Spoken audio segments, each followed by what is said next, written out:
The March 2025 meeting of the City of Scranton Zoning Hearing Board will now come to order.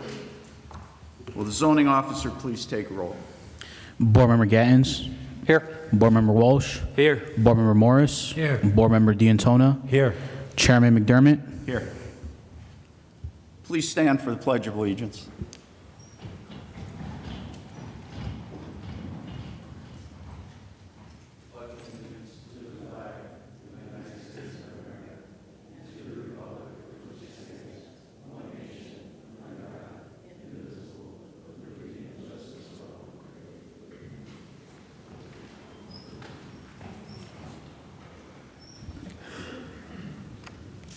In accordance with the Pennsylvania Sunshine Law, this board shall render a decision on each case either at the end of each hearing or within 45 days of the hearing. If you are going to give testimony in a case, please come to the podium, raise your right hand, and wait to be sworn in. After being sworn in, state your name and address, then proceed with your testimony. Also, anyone giving testimony who does not become a party to the case may obtain a written decision from the zoning officer. I also have two announcements of law.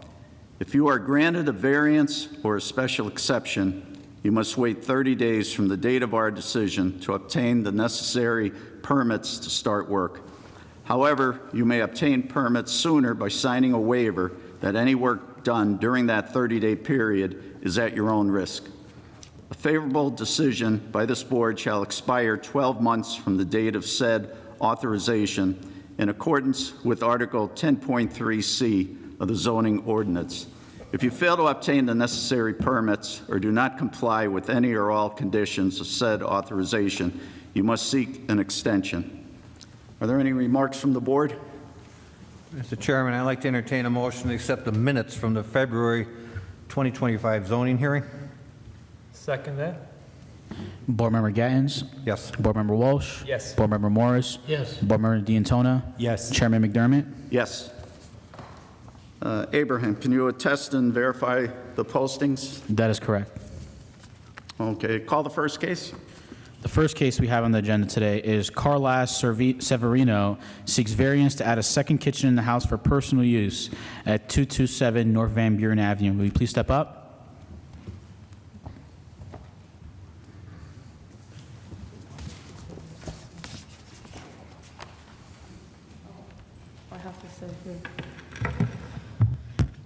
Hello everyone, my name is CARLAS SEVERINO.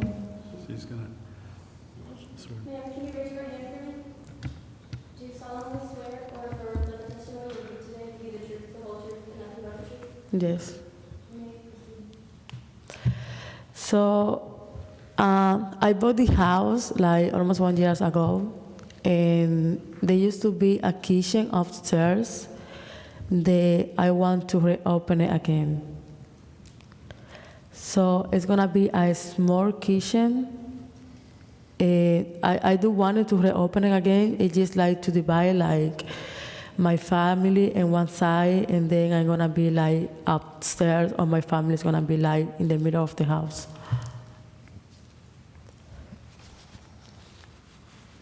So are you looking to put another apartment in this house? Is that what this comes down to? Not really. It's just like to be like separate a little bit from my family. But they're going to live in the upstairs? Yeah. So you're putting another apartment in? Because it's listed as a single house right now, like one family home. Yeah, it's a single family home. So you're not looking for a kitchen, you're looking for an apartment.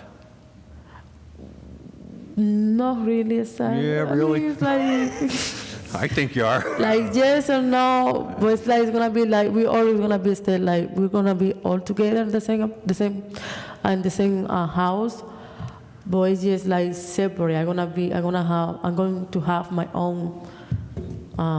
So they're going to have, let me ask you a couple questions for clarity, okay? Are they going to have their own entrance into that second floor? No, not really. So upstairs is going to be a kitchen and a bathroom, a living Yeah, area. there is a bathroom upstairs in the middle of the house. There is a bathroom too. So the kitchen, there is only one kitchen in the middle of the house. Right. And then upstairs, before I bought this house, they told me there used to be a kitchen over there in one of the rooms.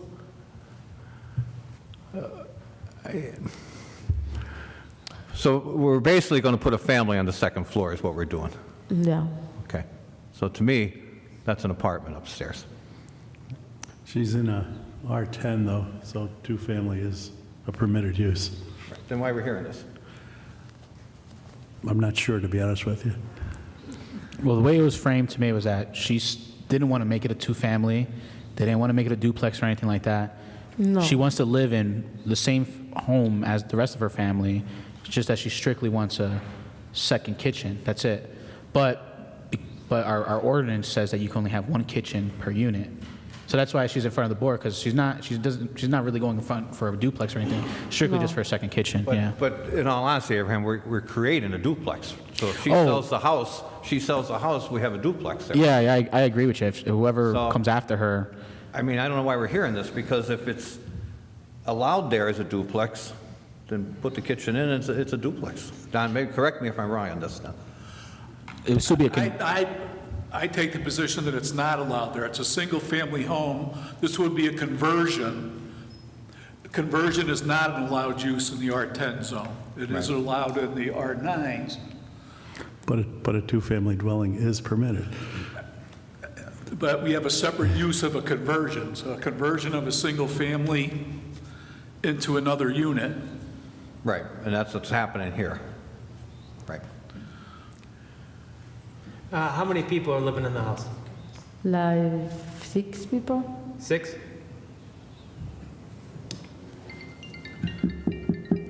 And that's after the new kitchen? What, sorry? Is that how many people are going to be in the house after you do put the other kitchen in? Yeah. Yeah. We are all together right now. So down the road, are you looking at more family members moving in if you put a kitchen? No. Okay. And this one has me perplexed, so. Anybody else have anything? How many bedrooms are in the home? 8. 8 bedrooms in the home? Okay. And how many are on the first floor? Just one. I do have the basement done, but I bought it like that. So the basement is finished, so it has 3 rooms. And then in the middle of the house, it has 1 room. And then upstairs, it has 4 rooms. So you have bedrooms in the basement? Yes, How many bedrooms in the basement? 3. And 3 bedrooms in the basement, 1 on the first floor, And 4 upstairs. 4 upstairs.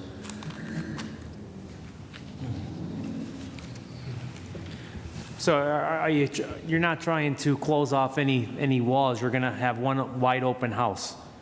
You're not going to have separate entrances? It's just going to be one wide I open? would like to, but like to separate like the stairs, like from the middle of the house. So you're trying to separate 2 units? Is that what you're? Basically. Do you have anybody else here? How many furnaces do you have in the house? How What heats many? the house? What heats the house? Sorry, I didn't hear. What heats your house? What kind of How do you heat? heat the house? The details Heat it. needed. How do you keep it warm? It has heat. How many, How many units? How many fire furnaces? How many furnaces do you have? Is there 1 unit in the basement? She's not following. Yeah, I'm pretty sure. I mean, the basement is finished, but I'm not using the basement right now. Yeah, she's not understanding.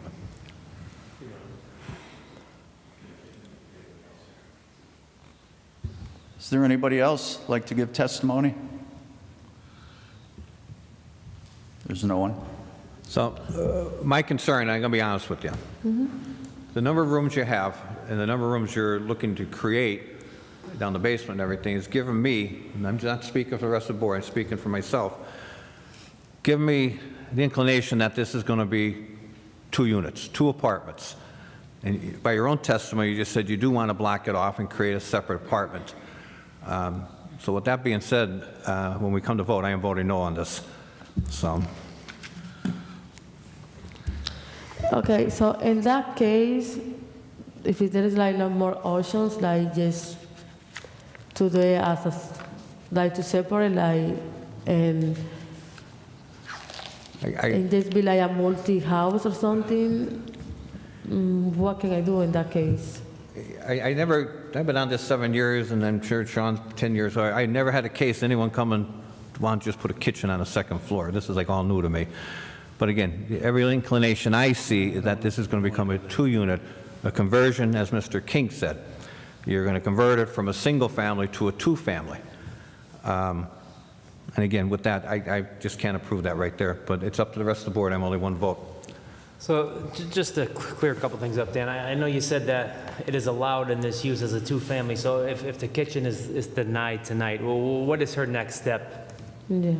Well, I mean, she's here to make it a 2-family, basically, by her testimony, even though she's not really calling it a 2-family. But a 2-family is a permitted use. I have trouble with this one, because she could be a 2-family dwelling, and it's permitted in an R10. But is that a 2-family being built? No, But 2-family is the use. But I'm going with what Mr. King said, it's a conversion as well, all right? That's I mean, if you it could call does it a a conversion, but process- it's 2-family. It's under principal uses, 2-family is allowed. If it dies the process, I will be okay doing that. If I have to pay like to convert the house into a multi-house, I will be okay with that. So Abram, I think after we vote, so she understands, you might want to call her and talk to her tomorrow, and then, explain. For sure. Okay? Did you make a motion? No, I was waiting for anybody else wants to speak. Anybody else have anything to say? I'll make a motion. A second? Board Member Gattens? No. Board Member Walsh? No. Board Member Morris? Yes. Board Member DeAntona? No. Chairman McDermott? No. 4-1. And Abraham will let you know. You could call him tomorrow, and he'll explain to you what your next step would be, okay? Thank you. Okay, second on the agenda today, we have Nelson Figueroa seeks variance to convert single-family home back into multifamily home at 1129 Amherst Street. Will you please step up? Nelson Figueroa, will you please step up?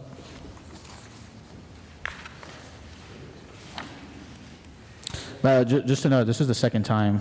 So yeah, I think we dismiss it. Yeah. Yeah, yes. I'll make a motion to dismiss. Second? Board Member Gattens? For clarity, I'm voting yes to dismiss, so the case is over. Yes to dismiss, no to table it. How we voting? Just say dismissed. Okay. So I mean, and it's off the agenda then. Right. Dismissed. Board Member Gattens? Dismissed. Oh, okay, sorry. All right. Next on the agenda, we have, They have to vote. oh, 5 okay, of them have to vote. I see. Who's next? Can I ask a question?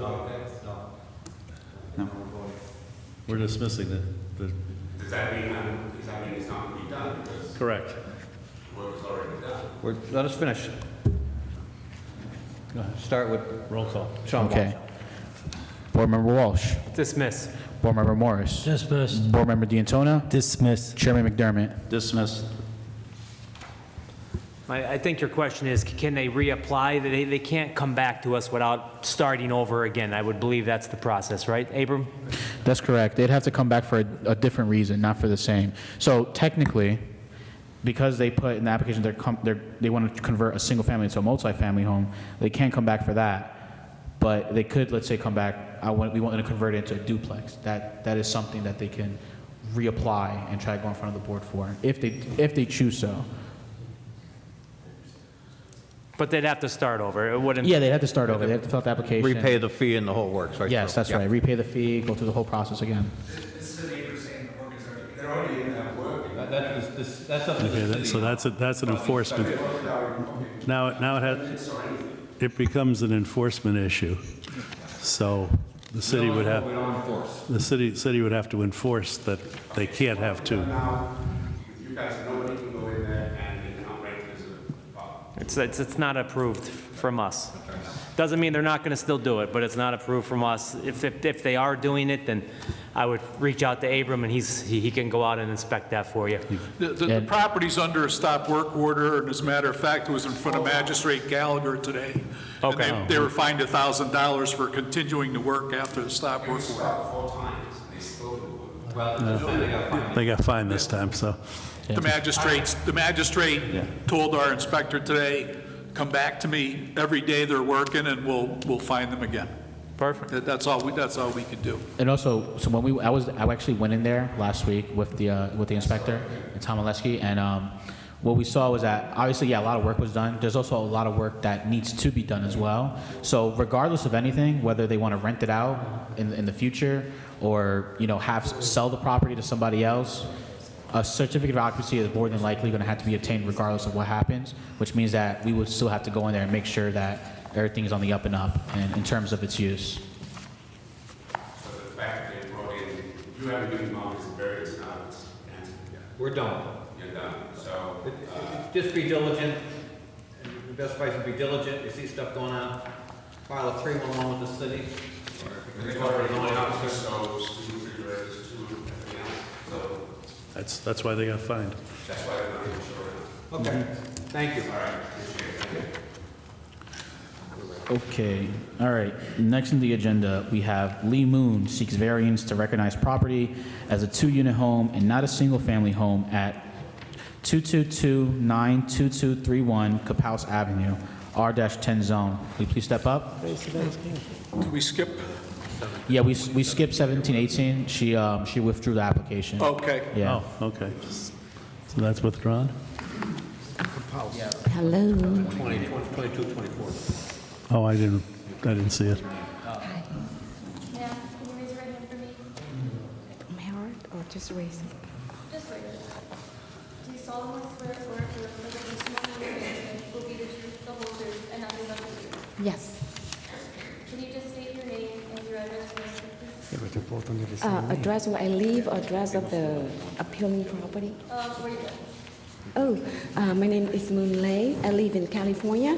My address is 43541 Ocasio Corte in Fremont, California. Could you pull that microphone closer to you? There you go. Thank you. Go ahead, you may proceed. Okay, so I am appealing. I bought the house a couple months ago. It have two address, 2229, 2231 Caphouse Avenue. I called the utility. They have 2 electric meter. They have 2 gas meter. The units have, each unit have 3 bedroom, 1 bath. When I bought it, the seller converted to a single family. It was a duplex or double home a few years ago. So what they do is there's a 2 hall of everything is 2 front door, 2 rear door. I have pictures of all of that. So what they do is when you have the 2 stairs that coming up in the middle of the house, they open that wall so you can pass through. Also on the dining room, they open the dining room wall so we can pass through. So the wall remain exactly the same. They just open an opening so you can pass through. So when I close it off, it's 2 units again. And I would like to have it already have 2 address.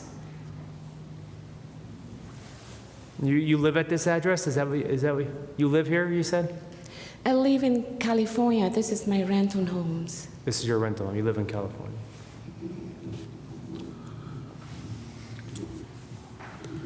Hey, Abraham, do you have any background on this? Was it is it listed as a multifamily, or is it listed as a single? Not yet, from the records we had, which in all honesty, in this case, it wasn't too much, but yeah, it indicated that it was being used as a single-family home. So what she says is true. The owner converted it, apparently. I'm not too sure when they converted it, but it was definitely converted a couple of, it's already been, a couple of years already since that happened.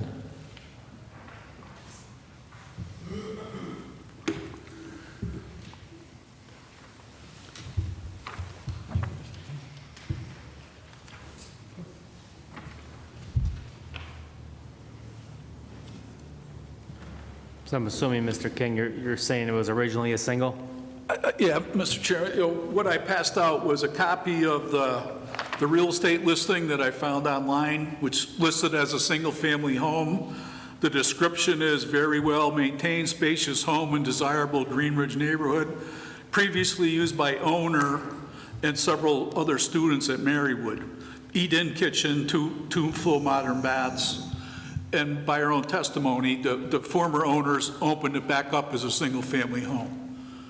So under our ordinance, if a non-conforming use is discontinued or abandoned for 12 months or longer, all subsequent uses shall conform with the current regulations.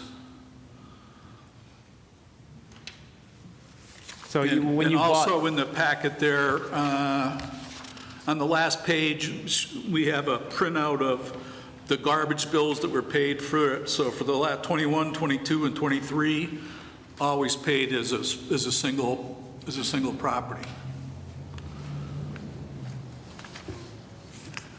so Abram, this came in front of you somehow, or how did you find out about, is it already converted back to the two-family?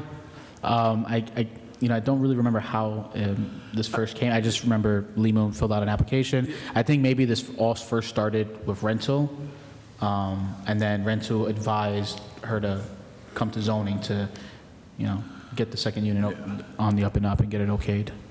Yeah, I believe he's correct in that they applied for a two-unit rental license, but when the records were checked, everything pointed to it being single, and then it's referred back to zoning. So is it still set up as a single family?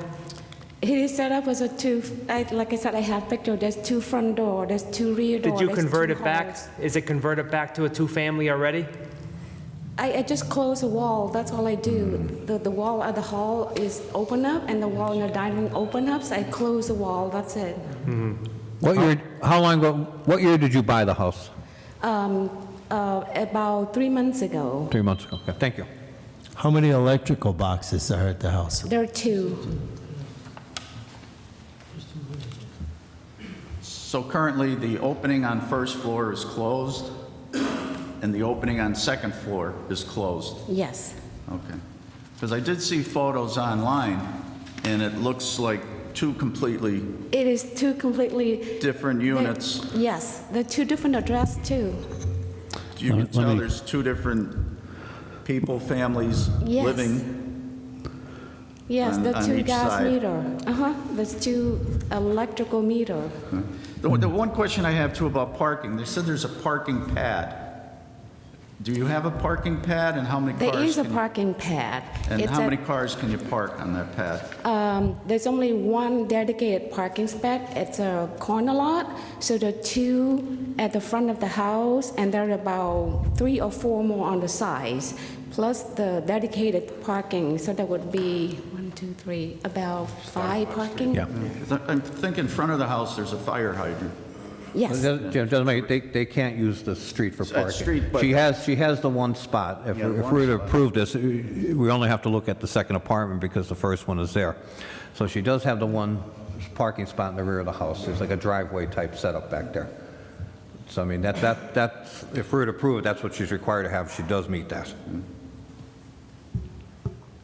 Let me give you a history. Whenever we had a house built as a double with 2 entrances, 2 addresses, etc., we had to, the courts have made us allow the 2 units. Now, here the exception is it was opened up into 1 unit. So that as Mr. King said, that kind of gives up the two-unit status, and now she's got to come back in to reestablish the 2 units. So that's just a little history. Yeah, and under the old ordinance, we don't have, under the old ordinance, we had a special exception to reestablish a prior nonconforming use. We don't have that in this new ordinance.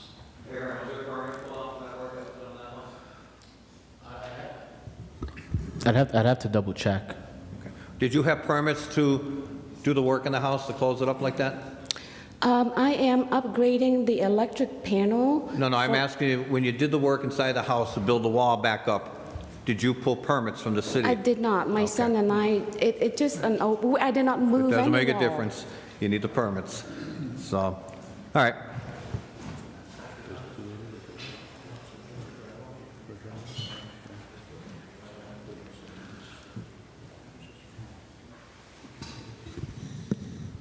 So when you bought this place, you knew it was a single, and you just thought you can convert it back to a, Yes, because the house is set up as a 2. It was a 2 before, like I said, the 2 address. Yes, you- the you- seller did disclose they converted to a 1 home, but I thought it's easy because everything is 2, so I thought it just converted back. so we're short some parking. I thought you said there was only 1 spot. That's all she needs, because the first apartment's there already. So we're only looking at the second apartment. And under this No, ordinance. but this is gonna be, you're gonna have to consider for both. This is, Donna, right? The first apartment's there already. Yes, absolutely. Yeah. So we're just looking at the second apartment. Yeah. and you only need parking for 1 apartment? I believe under conversion, you have to add a parking spot for each new unit. I think so, too. Yeah. Is there anybody else like to give testimony? I think we're going to see these popping up all over, and I think a lot of it has to do with the rental registration happening, where the inspectors are going into these units that were doubles, take them back to singles, or were singles that the owner, without permits or anything, converted to doubles. And we're going to start seeing more and more of this happening. Everything you look at that house, at one time, it was a double, whether it was legal or not. You know? I can't question that it had 2 addresses and 2 front doors, so it had to be legal I'm before. certainly not going That's to the part question. that's selling me. Legal before, yeah. Yeah, at one point, that certainly was a double. Right, and I No think question. one of the previous owners, we can't tell which one naturally, decided to take it into a single and make a big living area. Yeah. For whatever reason, maybe they rented out rooms to university, 1 at a time, to Marywood, I should say. We ready to vote? Yes. I'll make a motion. I'll second it. Board Member Gattens? Yes. Board Member Walsh? Yes. Board Member Morris? Yes. Board Member DeAntona? Yes. Chairman McDermott? Yes. By a vote of 5-0, you've been approved. Thank Please you so get much. permits for the rest of the work you're doing in that house. Thank you. Thank you. I have one more question. The seller, on the attic, they finished the attic, and when I bought it, they ran it out as a bedroom. I just want to add a bathroom to the attic. No. Is that, no, it's not allowed? Okay. No, we already voted on this. Okay. Now, hang on a second. No, Is there a bathroom on that second floor? It's a 3-bedroom with 1 bath, so I would like to add 1 more bathroom. There's no room to add bathroom on the second floor. It's completely built. There's no room So to add anything. let me get clarity here. Yes. On the second floor, On the 3rd floor. no, there's no, an I'm attic. talking about the second floor. Okay. Is there a bathroom on the second floor? There is 1 bathroom on the second floor. Well, most apartments only have 1 bathroom, right? Is there a bathroom on the first floor? No. Oh, hang on a second.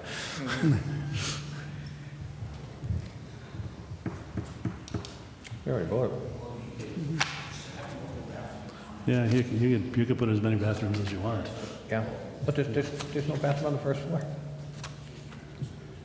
Because it was a double, so they used the first and second floors together, all the way back. So It was built as a double. Does each apartment right now have its own bathroom? Yes, Each apartment has its own bathroom. yes. So the other apartment, you're trying to add an extra bathroom to it? The 2229 have one bed and a half. The 2231 have one bath, and So I'd like to add it seems one like to more. me that you're gonna, I would call Abram tomorrow, and that's gonna be like a permitting thing, It's a right? permit thing, yeah. That's a code question. Yeah. As long Yeah. as they're not looking to add another unit. Right. Yeah.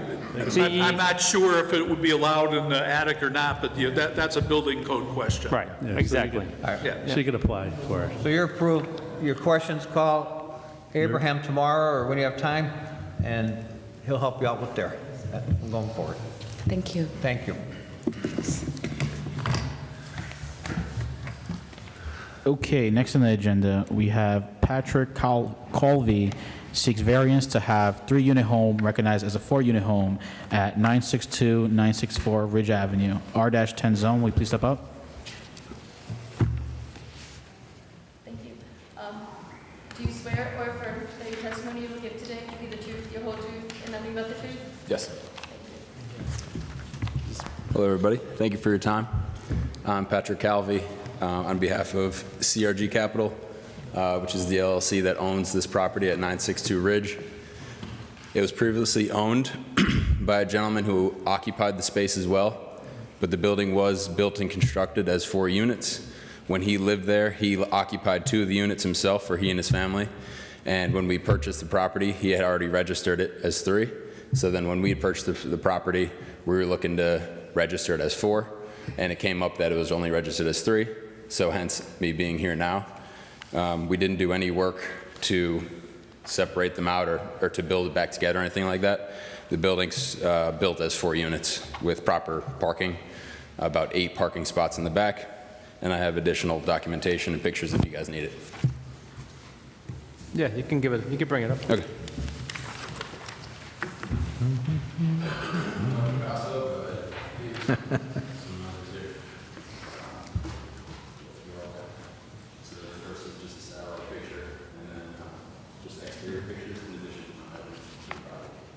Thank you. How many tenants do you have in that building now? So there's 4 units, and we have 4 total tenants, with a total of 1, 2, 3, 4, 5, 6. So 2 on one unit, 2 in another, 1 in one of the units, and then 1 in the other. So 4 units are rented out, Correct, yep.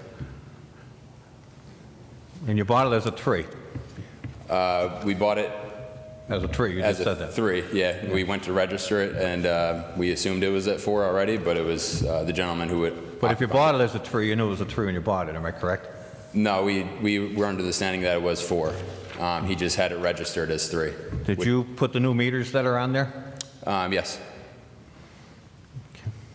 Yeah, a total of 5, 1 being a house meter, and then the other 4 being for the units.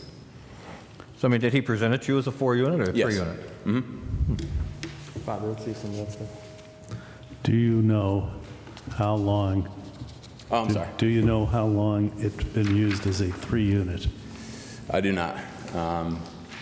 Do you know how long the previous owner owned it? He bought it with his father, I'd imagine over 10 years. And then when he moved in, they had it rented out, and then he moved in with his family, and then they eventually moved out of state, and then that's when we bought it. How long do you have it? Since last year, 2024, I'd imagine we have it now for about 6, 7 months. It looks like the previous owners owned it since at least 2002. Oh, And they did register it as a 3-unit building in 2020 and 2021. They did register it? It was registered, and the form asks the number of units, 3, number of units occupied, 3. So this is our abandonment question, where it was 4, but abandoned into 3. And under Article 9.1C, if a non-conforming use is discontinued or abandoned for 12 months or longer, then the use has to conform with the current regulations of the ordinance, which means he needs a variance. Yeah. Yep. And it has been since inspected and passed. if that is worth anything. And that's what he applied for, the variance. So he's here for a variance, am I correct? Right. Yeah. Okay. Well, again, speaking for myself, I see everything. You have the parking. I mean, you have the 4 new meters put on there, and I know they're inspected and all that stuff. I've seen the stickers on them. Unless the board has any more questions, I don't have anything else. Well, what was the reason for the new electrical meters? It was dated. We had fuse boxes in there, and for safety and for just to get it up and running more efficient, we put in new panels in each apartment with our electrician inspect. So were the walls opened up to make the 2 units into 1 unit? No, we bought it as is, and he was occupying the one space, and they would use the other one as like a laundry area and storage. It was vacant. So right now you have 4 bathrooms, 4 kitchens, 4 living areas. Indeed. Did the city inspect the 3 units yet? Were they out to inspect? Inspected all 4. All 4 of them? Yes, passed. Okay. Put the cart before the horse, was. Is there anybody who'd like to give testimony in this case? Record shows no one. I'll make a motion. Before we vote, can you verify after we vote on this, that's contingent that the city did inspect that 4th unit and that it did pass? Okay. I could do that. All right, so I want to put a contingency on this before we vote that once Mr. Negron gets the answer to it, then the okay can be given after we vote that the city did inspect it and it did pass. Understandable. Okay. All right. I'll make a motion with the condition. Second. Board Member Gattens? Yes. Board Member Walsh? Yes. Board Member Morris? Yes. Board Member DeAntona? Yes. Chairman McDermott? Yes. I vote 5-0. You've been approved. Thank you. Good luck. Yeah, here's your papers. Building looks nice. All right. Next on the agenda, we have Alex Itzkowitz seeks special exception to convert basement into a 3rd unit at 611, 613 Harrison Avenue, R-10 zone. Will you please step up? Do you solemnly swear or affirm that the testimony you will give today will be the truth, the whole truth, and nothing but the truth? Yes. And can you just state your name and address for the record, please? Alex Itzkowitz, 701 North Webster Avenue. Thank you. This is 611, 613 Harrison Avenue. We got this property a couple of months ago. There's an existing above-ground basement apartment that you enter from the rear. Time we took it over, that unit was vacant, but it's been an apartment for at least 10 years. And it's been registered, I believe, as a 2. So we want to just make it a legal 3, and it has a double parking garage and a single parking garage in the back with an additional outside spot as well in the rear.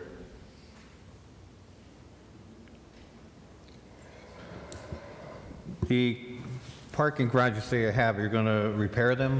If I'm Yes. not mistaken, the doors are falling off them, and one's a double and one's a single, you said? Yes. Where's the additional parking? Because there's a fence on each side of that garage, If you're facing the garage to the left, there is one more parking spot. and that's on your property? Yes. How are you going to access this apartment? If you're looking at the porch to the right, there's a door for that apartment. And it's in the basement, is that what it, It's above ground basement, it's above ground, the basement, okay. Is I that think- door in the back of the property or the front of the the property? back of the property. Is there another egress? There is a bedroom with a window. I don't know if it's a legal egress window, but they would put a permit in to make it an egress window for the bedroom, if it's not currently an egress window. It's a 1-bedroom unit, 750 square feet. Do you have pictures of it? Of inside of the apartment? Yeah. No. I'd like to see what it looked like as an apartment. Okay. Not necessary.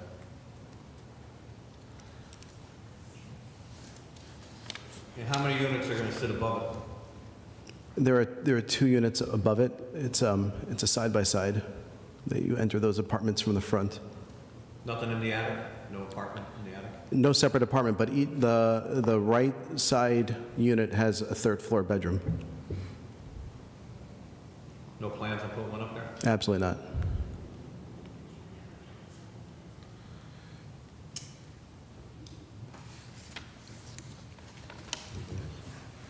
You said the basement has one door for entrance, Yes.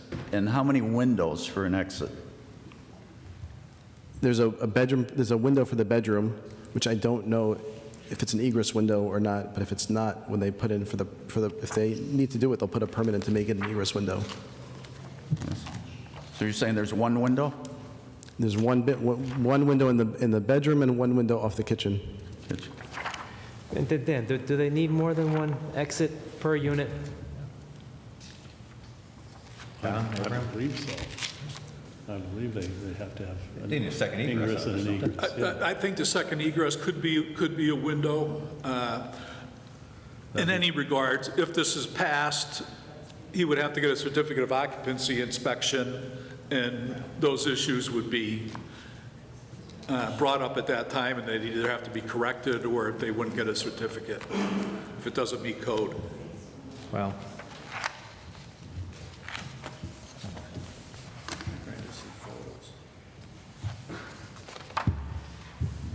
Just anybody else that's here? Anybody else like to give testimony? Yeah, please come up.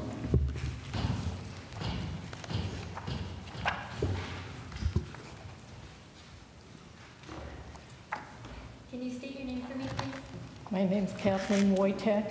I reside at 625 Harrison Avenue. And can you just spell your name for me? Spell the last name? Your full name. I can't hear. Can you spell your full name for me? Kathleen, Kathleen, Wojtak, Woytach. And ma'am, can you raise your hand again? Raise your right Right hand. Do you solemnly swear or affirm that the testimony you will give today will be the truth, the whole truth, and nothing but the truth? I do. Thank you. His apartment, he said he has a garage. The garage is used for storage. There's no parking in the garage.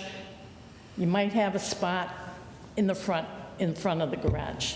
That spot on the side of the garage, he had that one spot there, and half of that's on the property next to his. He wants to put a basement apartment in. There's no second exit from the basement. There's only one exit. My understanding is there was an apartment in the basement. I don't know if that's true.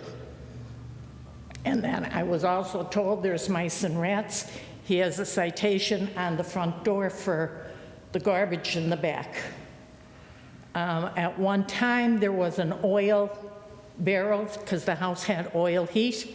That was under the front porch. I don't know if that was ever removed. And that I don't think an apartment should be in there when there's only one entrance and exit. God forbid there's a fire, which we have had in the neighborhood. I guess that's all I have to say. I have pictures on my phone. If you want to see them, you're welcome. We've been all. Thank you.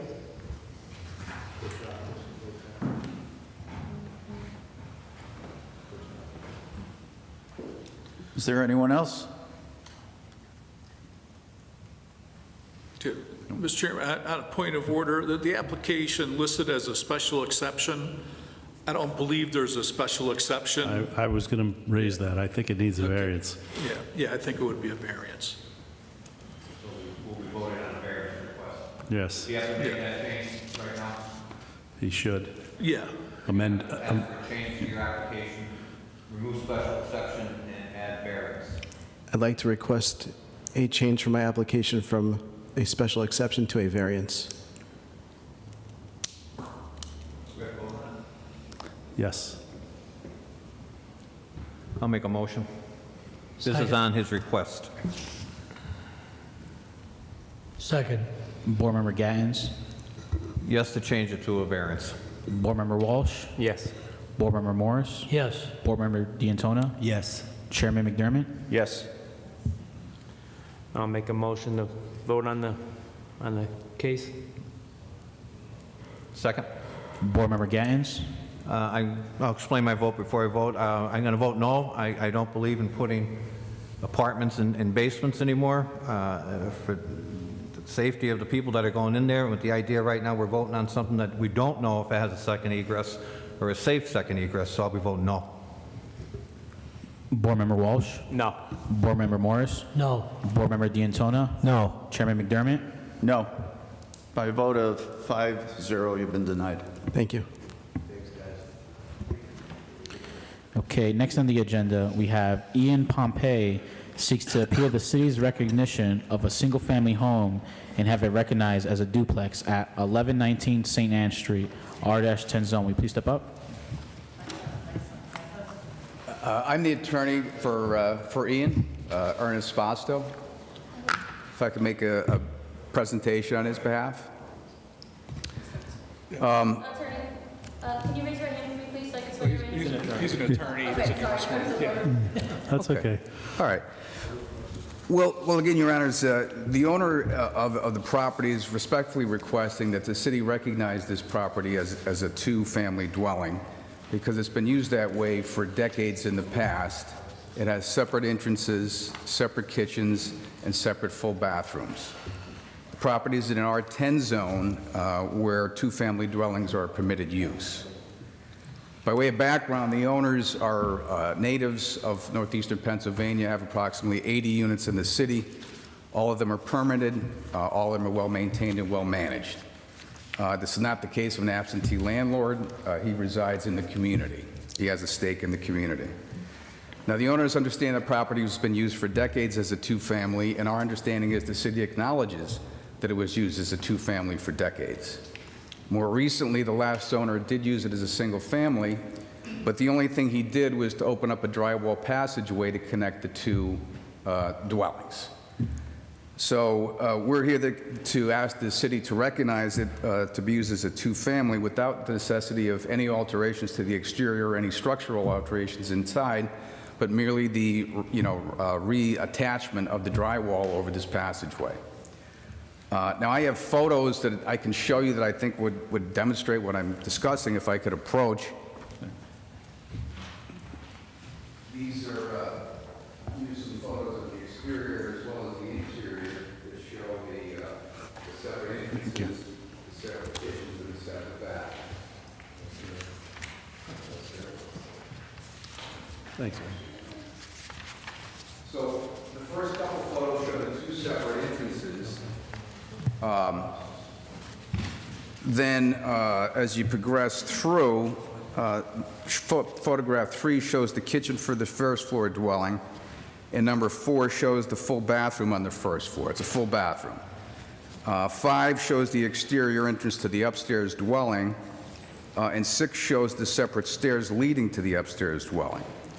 And please note that photo demonstrates that there's no interior access to the first floor dwelling from this entranceway.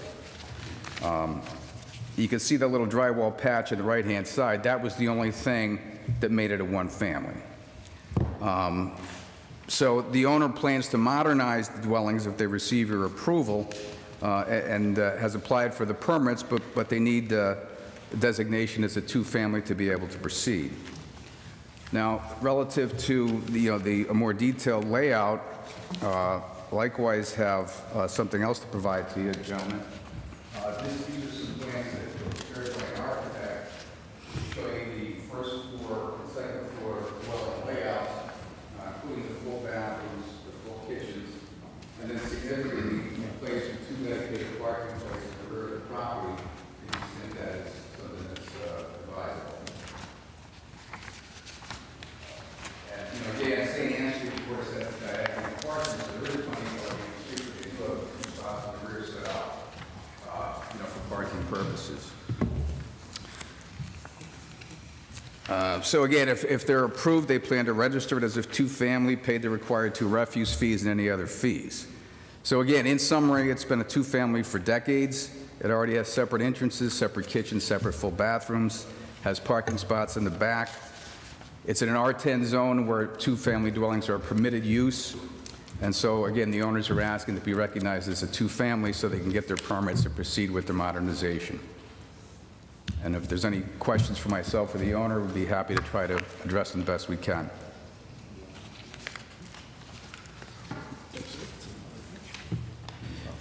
I was just curious. You said that this gentleman is local, and I see his, it says that the mailing address of the owner is in New Jersey.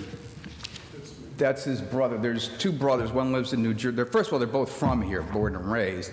But yeah, the one lives in Jersey now. He lives in the area. So who's the owner? Company is the owner. These two are an LLC is the owner. They're the partners of the LLC. So Dan, this is another one that they're saying it's a permitted use. They're looking for a two-family, so why is it here? Yeah. Same as the other ones. Yeah, pretty much the same This as is the a other case where, it's been, the most recent use was a single-family home. It was a double at one point. Physical changes were made to the property to make it into a single-family home. It goes back to abandonment. It goes back to the abandonment They issue. abandoned the two-family use. Do you know how long? Well, if I could, I don't know if that's abandonment, it's a permitted use. This is not as though it's a non-conforming use. There's nothing to abandon, it's a permitted use. And actually, when he says there was changes made inside, the only change was removing that drywall patch, which I showed you. There was no major changes whatsoever. Let us ask our question. Sure. Thank you. Do you know how long they've been paying just a single garbage fee? The only record I could find on the garbage was for 23, they paid for one unit. And if I may, gentlemen, they've only owned it for 3 years, so they've never even had 3 months, rather, sorry, 3 months. So they can't speak for the prior owner. No, I'm not asking you about it. I'm asking Mr. King if he has record of how long it was paid in past as a single unit. Okay. So,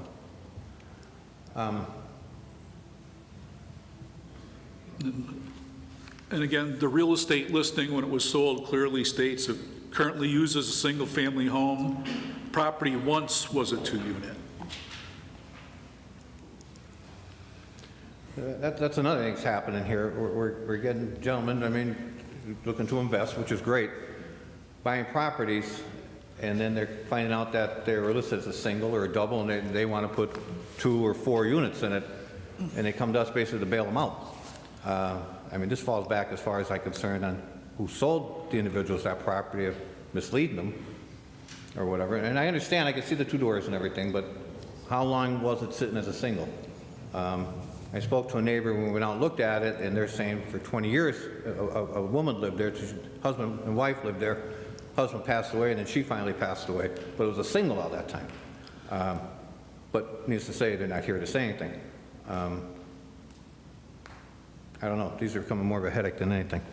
Well, again, when they looked at the property, they saw the 2 kitchens, they saw the 2 bathrooms. It was advertised as formerly a 2-family. They fully expected it would be used as a 2-family. As you see there is 2 entrances already, 2 kitchens already, 2 existing full bathrooms already. There's no alterations that have to be done to make it a 2-family. It is a 2-family. But they did take a wall down, or a portion of a wall down. The prior owners, yeah, and you could see the Yeah, patch. I seen it, yeah. Yeah, you can see the patch there. So that wouldn't set off an alarm to double check with the city. There's an opening.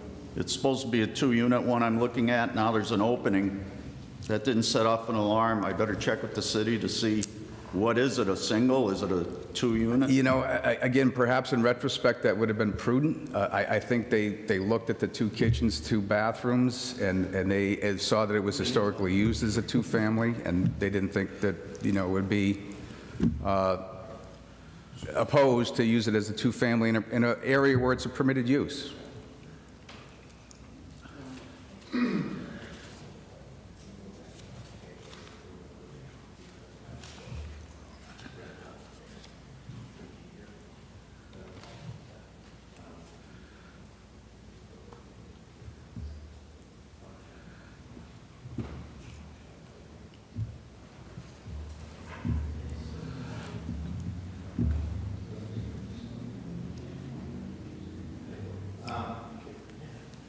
Let's move on a little bit to your park. So they have parking in the back for 2 spots, is that what you said?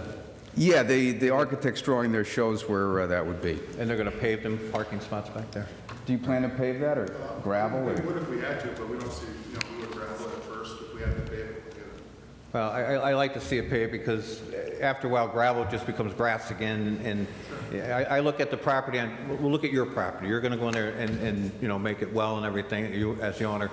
And if we start the one on each side of you to letting it go to something like that, then it takes away from your property. So again, I'm speaking for myself, not the other 4 members up here. Will you pave the parking areas? Or- Yeah, I mean, you understand what I'm saying. The ordinance requires, under conversion residential, if that's what we're looking at under, all parking spaces provided shall be paved in asphalt, concrete, or decorative paving block.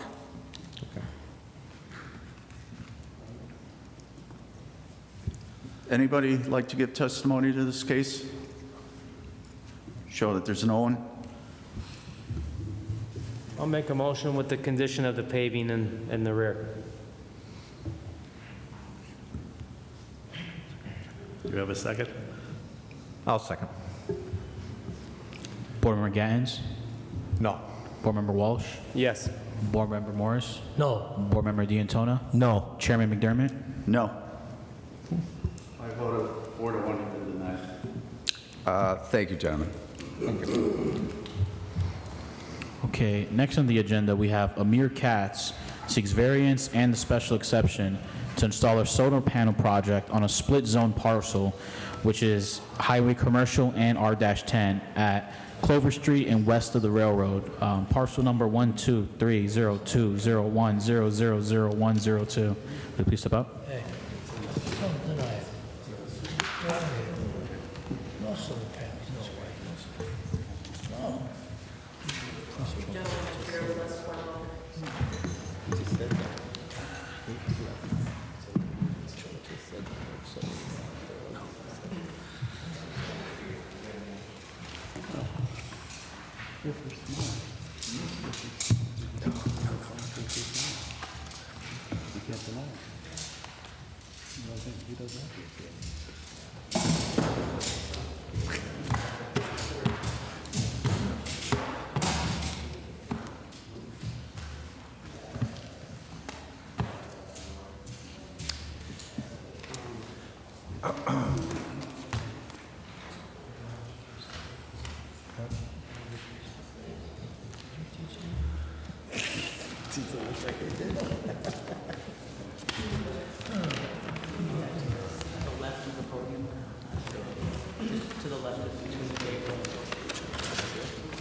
Okay.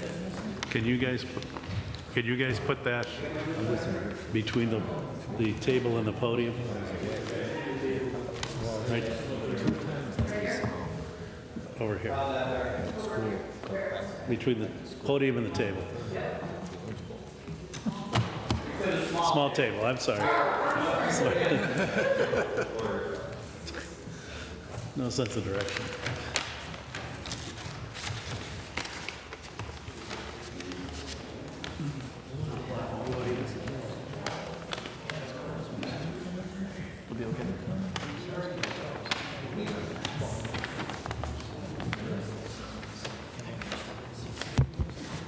Evening, gentlemen. My name is Morgan Madden. I'm the attorney for, I work at Babs Callan Law Firm. I'm the attorney for Bear Peak on this matter. I'm going to let these gentlemen testify. I have some questions prepared for them. Before I do that, just a few housekeeping matters. I have exhibits organized into binders that I'll give each one of you a copy of.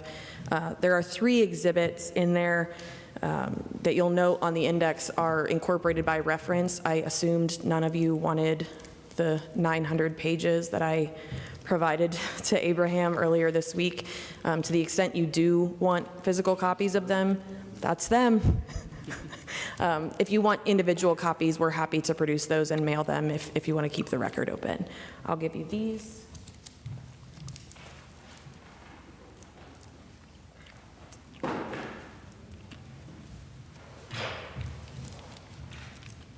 Thank you.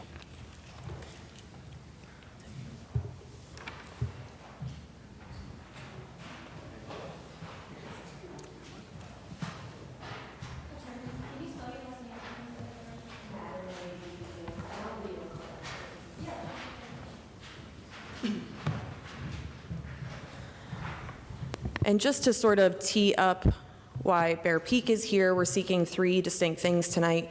First would be a use variance. The project we're seeking to develop is situated on a split-zone parcel. The southern part of that parcel, solar energy development is permitted as a special exception. The northern part, which is zoned R10, it is not permitted.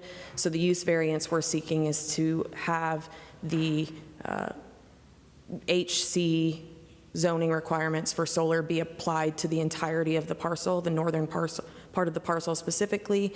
In the event this board grants that variance, we would be seeking a variance from the setback requirements for PSES solar development, and then a special exception to allow the development in the, if you grant the use variance on the parcel itself. Do you want both of them to be sworn in at once? Yes, if they're both going to give testimony. Can you both raise your right hand for me? Do you solemnly swear or affirm that the testimony you'll give today will be the truth, the whole truth, and nothing but the truth? Yes. Yes. Attorney Morgan, you said there were three things you needed? Well, A use variance, a setback variance, and in the event the use variance is granted, a setback variance and a special exception. thank you. We'll have Ryan McQuaid testify first. Mr. McQuaid, can you please spell? You're going to need to speak into a microphone. Sorry. Probably not on. While we're getting that set up. My name is Ryan McQuigg. Address is 1777 Chestnut Place, Denver, Colorado, 80202. MCQUIGG. And Mr. McQuaid, who is your employer? Bear Peak Power, And what is your job title? Director of Development. And as a director of development, what do you do at Bear Peak Power? Oversee strategy and implementation of solar and renewable energy projects across the country. And Mr. McQuigg, if you would turn to the first tab in the exhibit binder in front of you, is this your resume? It is. And is this a current resume? It is. If the board would allow, I'd like to offer Mr. McQuigg as an expert in civil engineering and solar development. I'm going to interrupt you for a second. Mr. McQuaid, could you pull that microphone closer to you? Sorry. Thank you. We'll accept him. Thank you very much. Mr. McQuigg, are you familiar with the application for variances and special exception that was submitted to this board for review? I am. If you look at the exhibit behind tab 2 of the binder in front of you, is that the project narrative that was submitted in support of this project? That is correct. It is.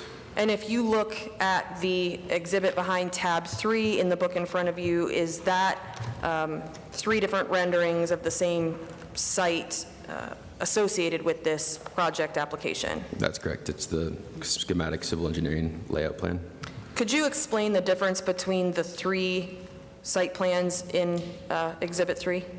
Absolutely. So the first is just the existing conditions plan, what's there to date. Then we have the site plan, the proposed development, and then this site plan with an aerial in a little bit more detail. And could you please, for the benefit of this board, provide an overview of the project that you're seeking to develop on this particular parcel? Yeah, as was already identified in the project location, the parcel is approximately 47 acres. We're proposing to develop the northern portion of it, approximately 14 acres, into a PSES development, approximately 3.2 megawatts AC, with a proposed access drive off Steel Street. And with a project that size, approximately how many homes worth of energy would that provide? About 400 to 500 single-family residences. If you turn to the exhibit behind tab 4 in front of you, excuse me. My apologies, behind tab 6 in front of you. What are we looking at there? I'm out of order. 6. The noise study? No, 6 should be the Oh, PUC. panel, the panel modules. Oh, maybe my copy is missing that. So that would be referring to the specifications for the solar panel modules. It's Silfab is the manufacturer. They're domestically manufactured panels, some of the best in the industry, silicon modules, and used for utility scale development all over the country. I'm going to interrupt you. What tab are we looking at? 'Cause I apologize. I have a It's letter se- in mind. It's 7. 7, the very last one? No, there should be 9 total, so second to last. There's a picture of a solar panel on the front page. I don't have it. It's actually 6. Before it? It's Okay. actually the 6th one. 6th one? Is it the 6th? All right, got it. Thanks. Number 6. Independent of zoning and land development approval, which are of course needed to develop this project, are there other approvals that Bear Peak seeks to attain prior to development? Absolutely. What are those? There's state level permitting through the DEP, we have the MPDS, and some of the uniqueness of the history of the site, the individual permit, which is, have some hurdles to go through, in addition to county level review and permitting through the CCD and county involvement in the SALDO process. And do you have engagement with the PUC prior to getting the solar energy online? That's correct. We already have Pennsylvania PUC approval for generation and offtake into the distribution grid. And if you now turn to tab 4, do you recognize that document? Sorry, I'm all mixed up now. We're talking about the PUC approval. Yes, sir. Yes, I do. And what are we looking at there? That is the, as aforementioned, the approval for the systems to generate and discharge that energy onto the PPL grid.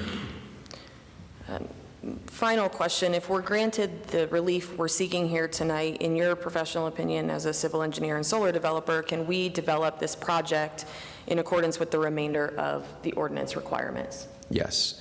I acknowledge there's not stormwater improvements shown on the existing plan, but those are planned for, and we can talk about that more with questioning. But yes, it's a great site for solar development.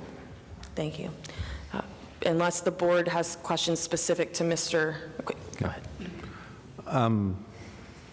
And maybe it's not specific. How many panels are going to go up in this project? A specific number of panels. That, I don't know off the top of my head, but we do have it identified. One moment. While he's looking that up, Mr. King, would this go in front of Planning Commission? Oh, yeah. Okay. As a land development. Yeah, okay.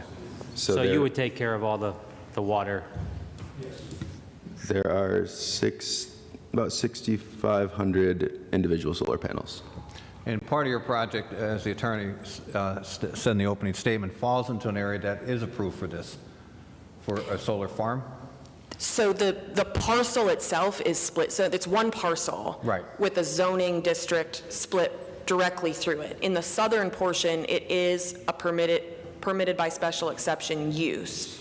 The northern portion, which Mr. Katz will speak to the actual plan project in a moment, but the northern portion, due to some issues with the site itself, is where a majority of the project would be situate. Okay, so how much of that project's going to fall into where the special exception would be required?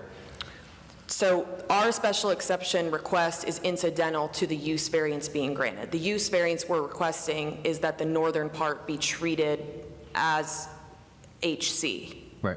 So if that was granted, 100% of the project would be in that HC Right, as a whole. zone. Right now, as it's zoned, the project is almost entirely in the northern portion, which is the R10. So without, just say the special exception didn't go through this project, but still, if we gave the variance, the land use variance and everything, the project would still go through. If you're, No. So we wouldn't, No. the setback variances and the special exception would get us nowhere without the approval of the use variance. so you need all three, basically, is what you're saying for this project. I'm- I'm sorry, do you need all three for this project? Yes. Okay. I just looking for Yes. clarity on it. Sorry. On how you're coming in. Appreciate it. Thank you. Sure. Unless there are other questions specific to Mr. McQuigg, we'll call up Mr. Katz.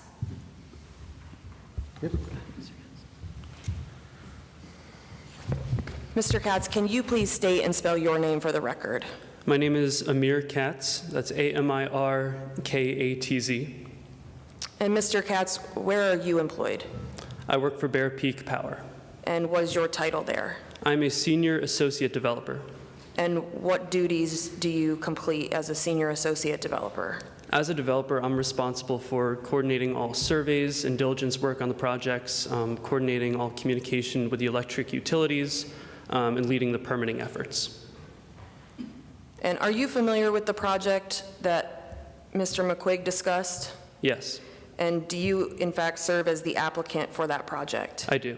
Do you have authority to apply for this project? Yes. And where do you get that authority from? We received an authorization letter from the landowner to submit an application on their behalf. And was that authorization included with the online application submission? Yes.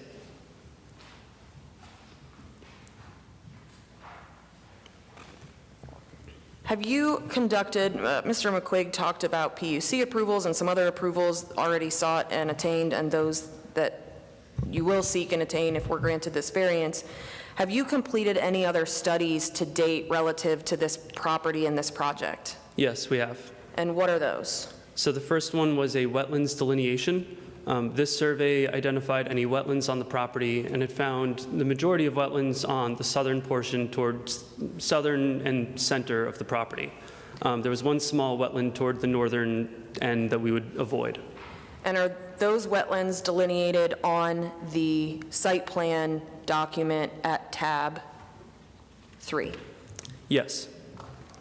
And for the benefit of the board and the record, are those wetlands the spaces outlined with the small polka dots inside? Yes, they are.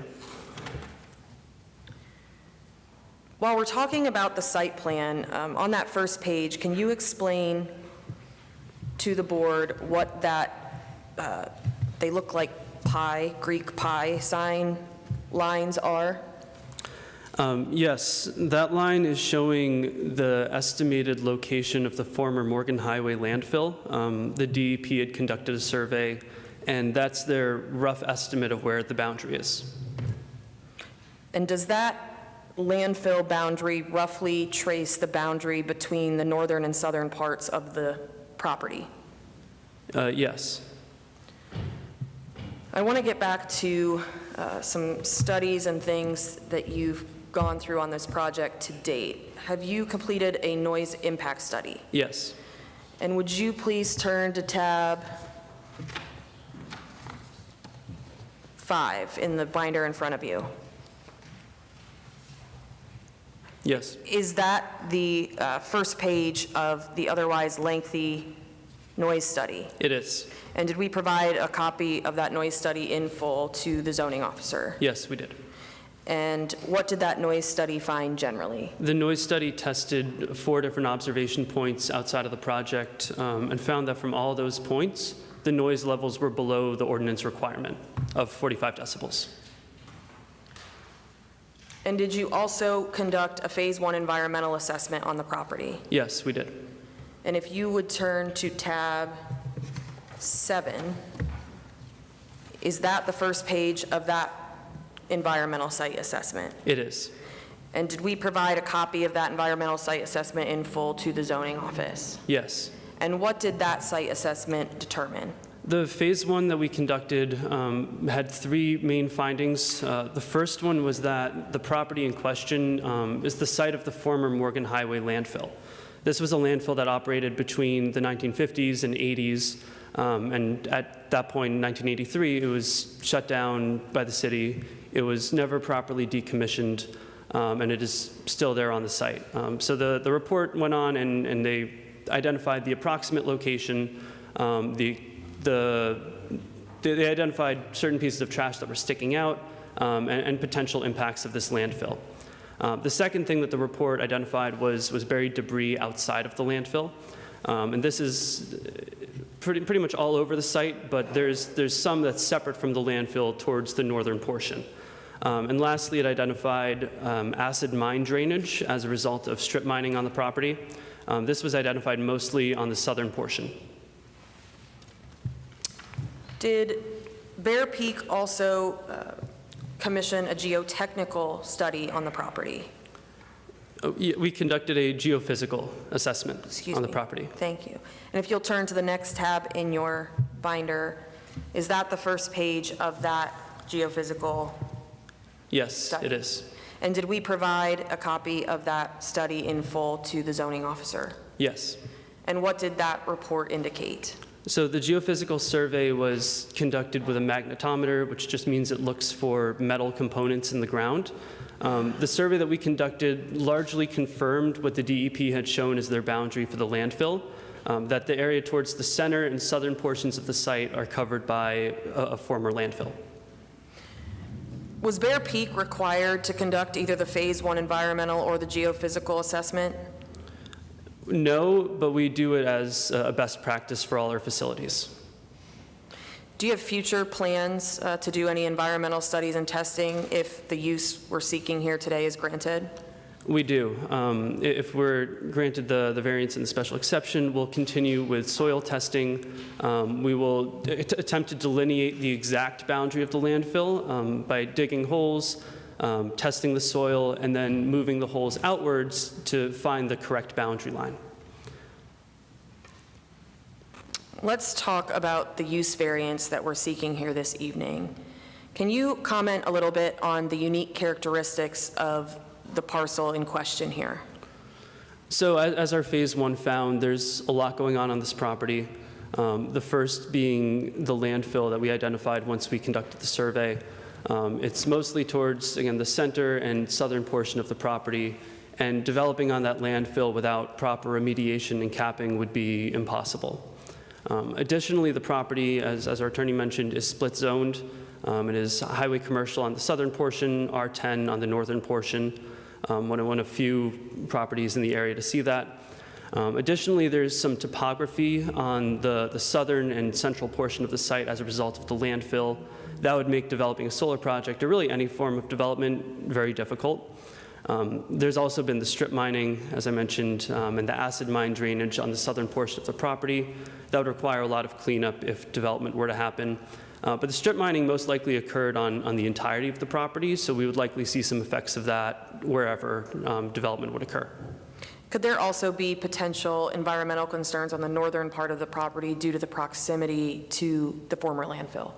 Yes. I would also add the wetlands on the property can introduce complexity as well, and those are mostly on the southern and central portion of the property. The northern area is free of wetlands. Can you speak to the topography of the northern portion of this parcel where the use is proposed to be developed? Yes. So there are some areas of steep slopes on the northern portion, but for solar, especially fixed tilt solar, which won't have any moving parts, it's just racks that go east to west, it's possible for us to build there. I'm going to discuss the development of both the southern and northern part of the portion sort of separately. You talked a little bit already about the southern portion. Is it currently used for anything? The southern? No. Is it currently developable for solar? No. Why not? The landfill has not been properly capped, so in order to develop a solar project, it would likely take years, potentially 3 to 5 years of remediation and cleanup and stormwater management and a whole lot of issues. To my knowledge, I don't think we could develop a solar project there without a massive cleanup effort. With the wetlands on that portion of the property, they would need to be fully avoided. You can't build over the wetlands.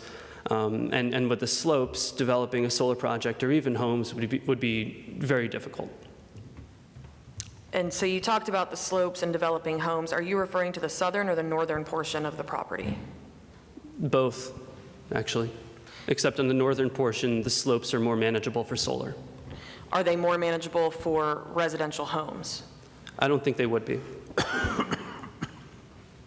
With the strip mining found during the environmental study, would there be any risk of subsidence of significant infrastructure on the northern portion? So we would still need to conduct a geotechnical survey on this property and take borings, but based on our preliminary look at the property, we don't believe there will be. Did Bear Peak contribute to any of the intricacies of this parcel that we just discussed? No. If this board determines that this PSES is permitted to continue, will that development alter the character of the neighborhood as it currently exists? It will not. I'm going to have you turn to the last tab in your binder. Do you recognize this zoning map? Yes. And can you identify for the board, using directional terms as best you can, where in the city this project is proposed to be located?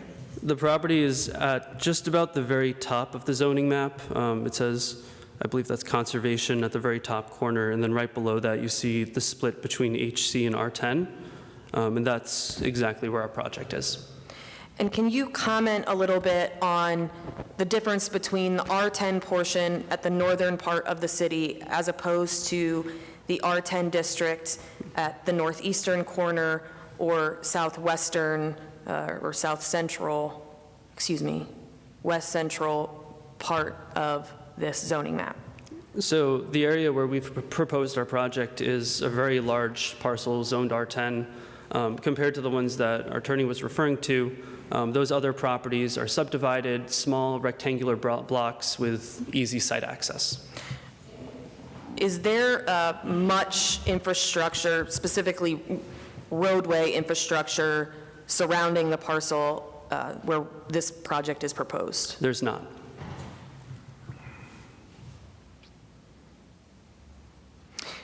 If this use is permitted and this project is developed, will the project in any way impair the use of the adjacent lots? It will not. Will these solar panels or this project in any way be detrimental to the public welfare? No. Is the use variance, and we're speaking strictly about the use variance, but is that the minimum variance necessary for us to be able to develop a sustainable project? It is. I don't believe there's anywhere on that southern portion we could develop. If this board is to grant that variance, as we've discussed, we would also need some setback variances.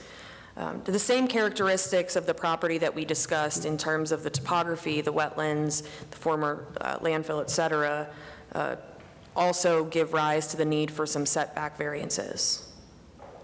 Yes. If permitted, we would be required under the ordinance to provide a 300-foot setback. Are you able to provide that setback on any part of the parcel? We are. We'll be providing a 300-foot setback from the homes along Steel Street. And am I correct in saying that's the eastern part of the property? That's correct. And what type of setbacks would you be seeking for the northern and western parts of the parcel? We'd be seeking 50-foot setbacks. And are those setbacks, if granted those setbacks, would those property lines be, the adjacent property lines, is there anything currently developed on them? There's not. Why do you need the 50-foot setback variance from the northern and western edges of the parcel? So we've submitted interconnection requests to Pennsylvania Power and Light. They've completed interconnection studies on the project. And in order to meet our goal of providing power to a lot of homes, I think Mr. McQuigg mentioned 400 to 500 homes, we want to keep this project at 3.2 megawatts. We've already had to downsize a fair amount because of these environmental concerns, and this is really the minimum that we can go and keep our promise to the utility.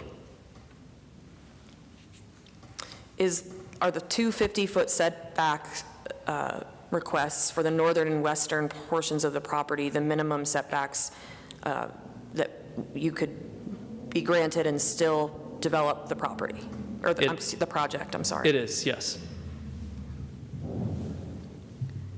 Now, if both of those the use variance and subsequently the setback variance are granted, you would then need a special exception to develop this project, correct? That's correct.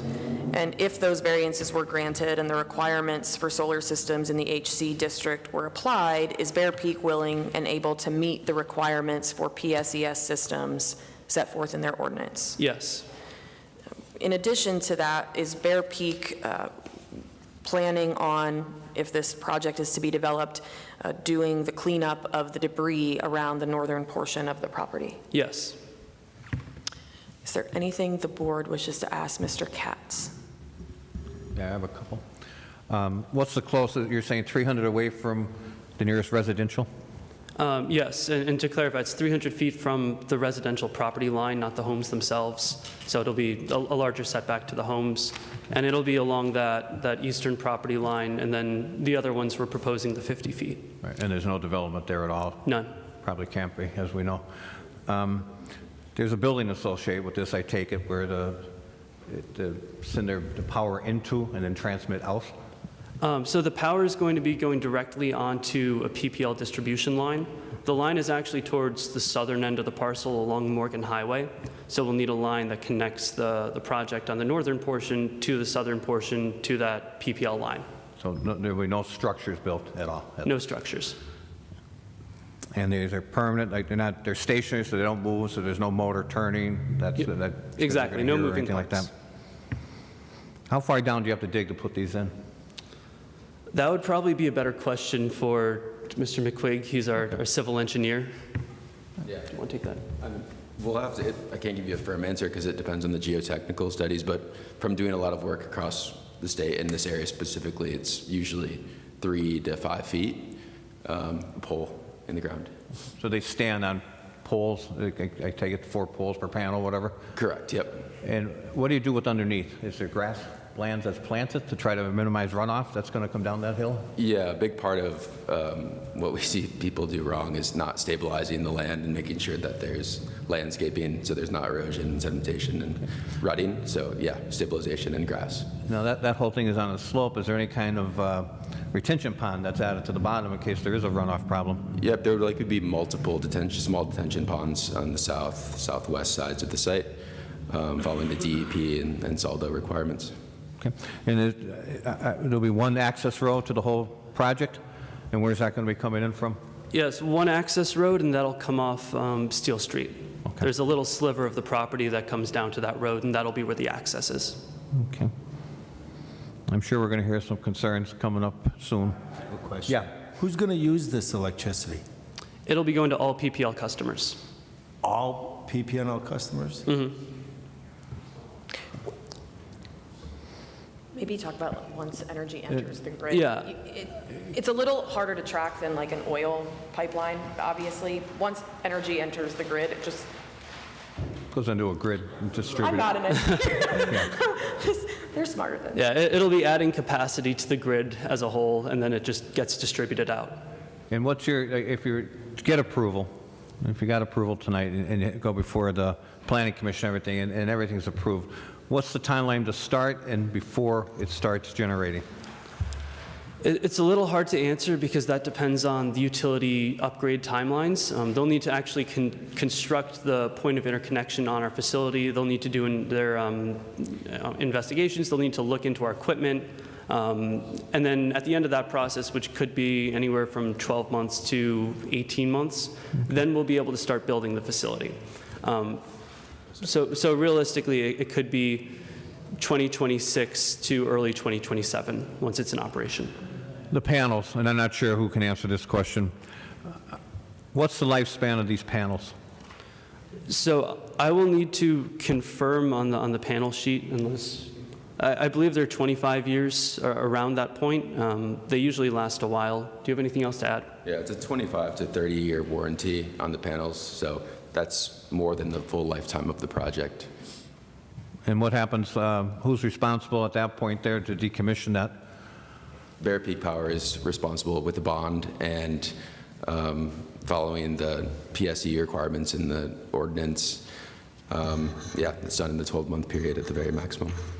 And since it's going directly into a line, there's no battery components or anything like that?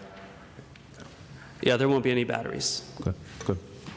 All right, thank you, that's what I have. I also just want to add to, when Amir was speaking about the utility upgrades, that's fully paid for by Bear Peak Power. So the upgrades to the distribution system in the area, which benefit everyone, we're making that investment to inject the power Let's out have to the one grid. more. Just one more question. Will there be an employee that actually comes there, physically comes there every so often to check the land itself, to make sure that your grass isn't growing up into your panels and stuff like that? Yes, there'll be roughly 4 to 5 visits a year for maintenance. That could be checking on the equipment, mowing the lawn, making sure everything's looking good.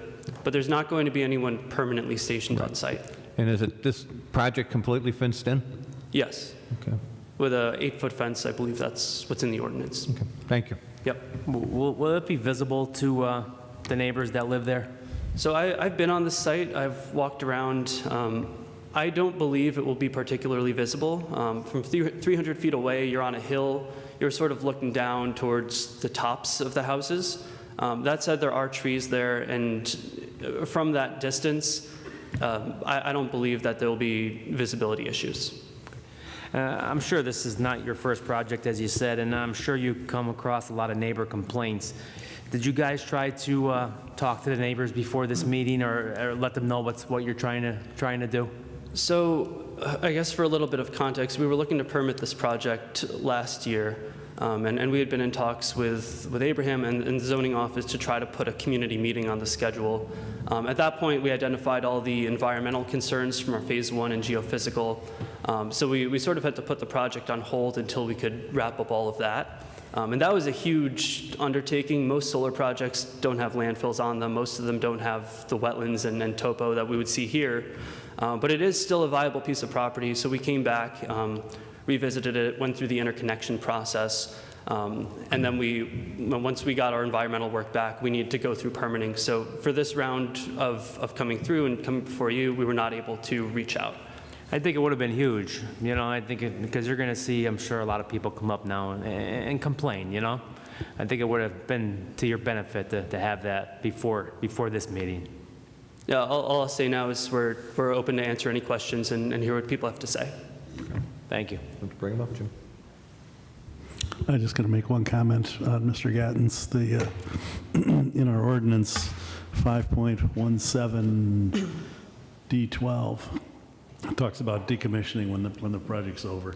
There's certain requirements under our ordinance that they have to follow.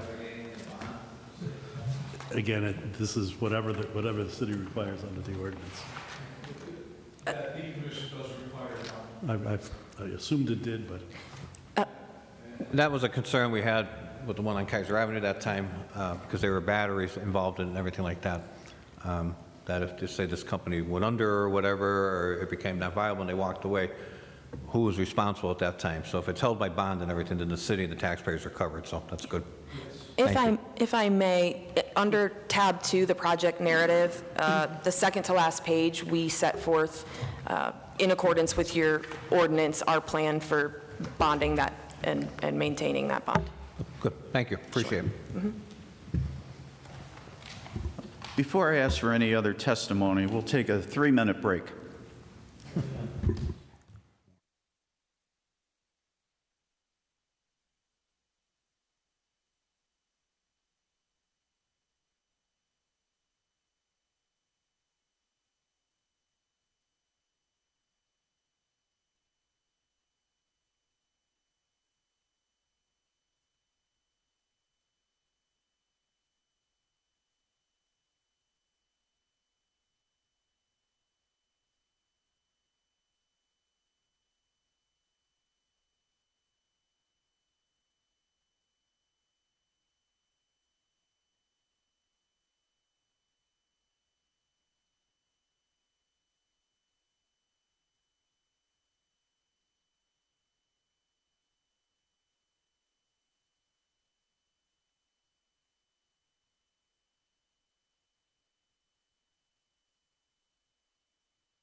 get the digger, like, they would have torn up other people's sites, and we were like, So just waiting on that?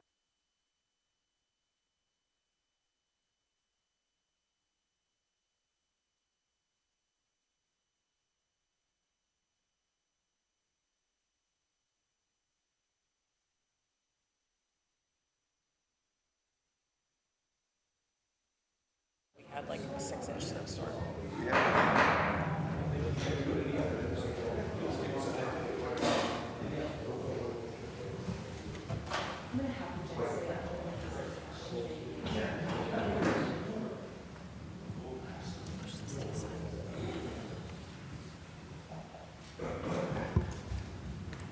Is there anybody that'd like to address the board?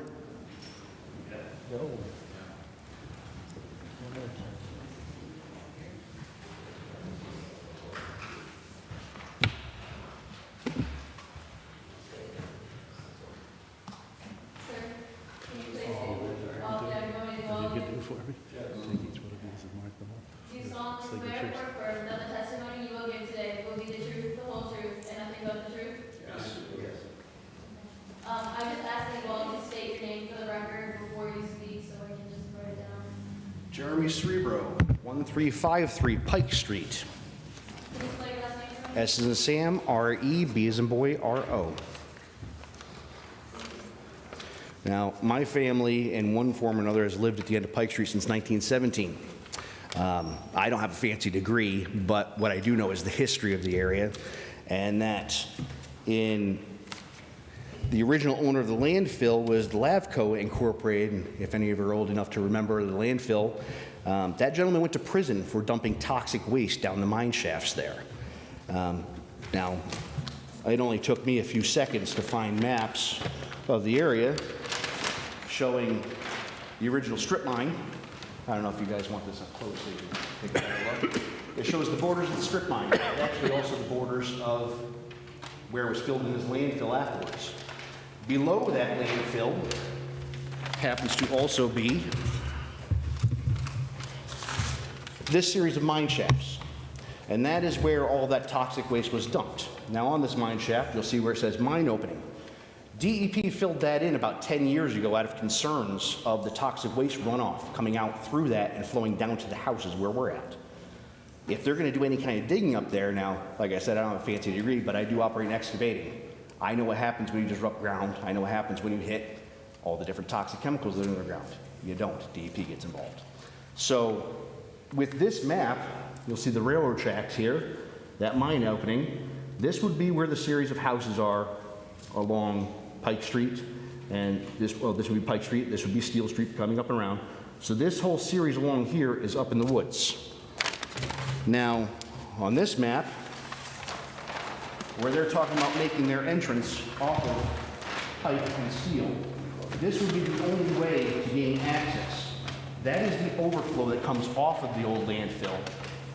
It flows down underneath the roadway right here, and it goes into an underground catch basin that is underneath those properties. Now, this whole property, when it was classified as a Superfund site, that was done in 1985. The state inspected it in 1986, and it was never completed. There was no further investigation. It is currently considered a lead-contaminated Superfund site. DEP has been out there multiple times. They have done investigations. There are also barrels pushing out of the ground at the southern end. Those are flowing down from the north end because the whole thing is tumbling downhill. Those barrels are filled with germicide that came from New York City and from Baltimore, Maryland. DEP ran the information on it, couldn't find any old owners to fine, so they were let go. I am a firm no to this happening because, well, we're going to see it from our houses. It's going to destroy the value of our property. It was never declassified, but somehow it was sold by the city of Scranton at auction about 10 years ago. I don't know how suddenly it lost its declassification for a Superfund site for people to buy it, but either way, probably shouldn't be messing with it. Next. My name is Stephen Patrick. I live at 1316 Steel Street, and I have 4 properties on Steel Street. And let me get my glasses here. We're all opposed to this solar farm. when we look out our windows, I would like to see forest, not a large solar panel or a wall that's put up. You know, you must vote to stop this project. All of our neighbors are standing strong against it. We will contact an attorney to represent us if we have to. The water runoff is going to be causing flooding in our road, not to mention humming and buzzing from these panels. And once the life of the panel is done, they're going to have a lot of greenhouse gases that are not very suitable for our environment. And I don't even know how many panels they're putting up. But where this is, all the wildlife, where are they going to go? They're not going to go in your backyard. They're going to come in ours.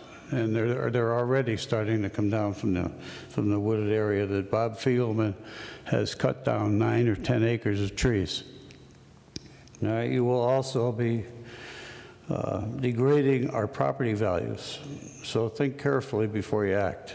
We will also be going to the media and government representatives for our help. Thank you. Name's Michael Ferretz, lived at 1311 Pike Street. I've lived there since 1976. My family moved there because it's the best of both worlds, city life and forest, nature. They're gonna come and strip out a bunch of trees that a transmission line less than 10 years ago did, and ever since then, I've been swimming in water every time it rains, and nobody cares. So now they're gonna go mow the rest of the trees down. We have any animal that you can think of besides lions and tigers is up on that mountain. Bobcats, bears, deer, turkeys, owls, you name it, it's there. Is it gonna stay there? It's not gonna stay there. Where's the power going? Where does the power go that you guys are gonna generate? Up into that transmission line, correct? No? Maybe go into the homes. Okay, well, my thing is people come here and they got turned down in Taylor, they got turned down up in South Abington also. I signed that petition also. There's more than one mountainside between here and wherever their pole line is. It goes across everyone all the way out to Honesdale. And there's a lot of land up there that isn't developed at all. That isn't a Superfund site. Don't have mines, because everywhere you guys are going up around those houses, I'll take you for a walk and show you sinkholes every 25, 30 feet down to the mines. And that's where your panels are going to end up. I oppose it because nobody wants to clean it. They want to build on it or build around it. And I think that's the wrong way to go. I think it should be taken care of by the people that caused the problem, or the people that bought the property and, oh, we're going to build a house at the far end. Then he found out it was a dump and he couldn't do nothing. So what's he do? He throws it up for auction? So now these people are interested in it, that's fine. But what they want to do, nobody contacted any of us.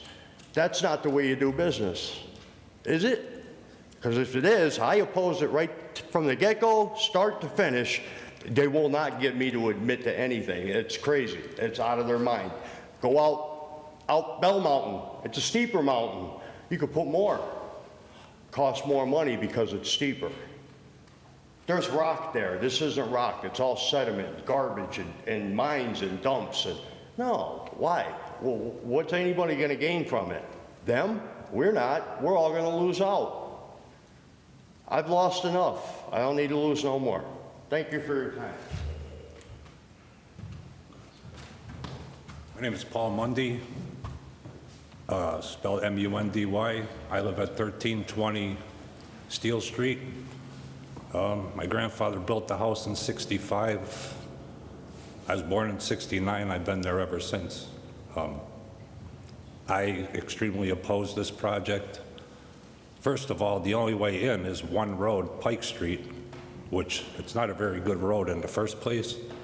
And you're going to bring all this heavy traffic and machinery down this road and then disrupt our whole neighborhood. And the water runoff, that's my main concern, and disturbing the landfill. So I oppose this project. Thank you.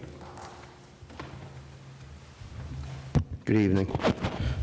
I would just like to jaunt your memory on Can you February... identify yourself and give your address, please? I'm sorry, Virgil Argenta, Scranton. February 8th of 2023, the zoning board rejected a proposal for solar farms on West Mountain after neighbors expressed opposition. A Massachusetts-based company was going to build a large-scale solar array, 12,000 panels, on 73 acres of tract on West Mountain in the rear of the 800 block of North Kaiser Avenue off Graham Street. The board voted 4-1, February 8th of 2023. The major issue here should be like who authorized the super fund to be declassified and let this property be sold to whoever wanted it to be. That's the issue. But you did make a ruling 4-1 against this on 800 of Kaiser Avenue. Michael Mancini, 506 North Hyde Park Avenue, Scranton. I have 16 years of mortgage origination experience. In my experience, this is called an exterior obsolescence. It will draw the value of other properties around it. You know as well as I do. You can see the mountain from your house. If it's sloped upward, you're also going to see these solar panels. I'm sure they're going to be able to see them. You're looking at 14 acres, 6,500 panels. How many panels fit on a truck? I don't have that exact number. How many truckloads? Ms. Mancini, you're testifying to us. Okay. You're not asking them questions. Gentlemen, my concern is that there's going to be a lot of trucks involved with this. It's a long, drawn-out process. I don't mind solar activity, and that's a wonderful thing that you're doing, generating this in a way that it's cost-effective with the increases. However, I don't think that this is actually a good location, simply because there's other properties. These people have owned their properties for a long time. They don't want this. They already dealt with the super fund. They're already dealing with mine subsidences, and they just don't want it here. And in my opinion, it draws the value of the properties around it. You're looking at 6,500 panels. If 65 of them fit in a truck, how many truckloads is that? It's quite a few. So in my opinion, I hope that this board would consider saying no. Thank you. Just wanted to add one thing. The city paved Pike Street this past summer, and they only put a 2-inch top coat on it. So these trucks are going to destroy that road again, and then will be another 20 years before they repave it. Thank you. They didn't even pave where I live. They left me high and dry. I do want to mention that when PP&L did do their, at the top of the mountain here, they had to have a DCNR study done because there are small-footed bats that live in all the outcroppings throughout the area here. There's also a bald eagle that lives in the field, at the edge of the field. So I'd like to make sure that those are also protected, since they are protected species and federally offensive to damage any of their environments. Thanks. So you know, I mean, so you gentlemen understand, if it was approved tonight, it still has to go to the Planning Commission, everything. This is just the first step. So a lot of your concerns would be addressed there. So I just want you to understand, like, this is just the first step, whatever happens. Thank you. I do have one more question.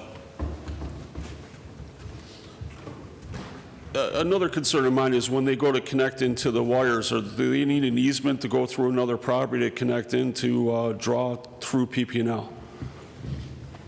That will happen at that time again with the Planning Commission and PP&L.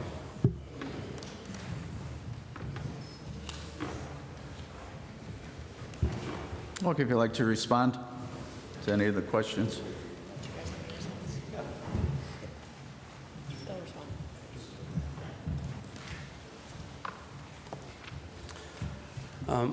The first thing I'd like to address is what Mr. Gattens mentioned before.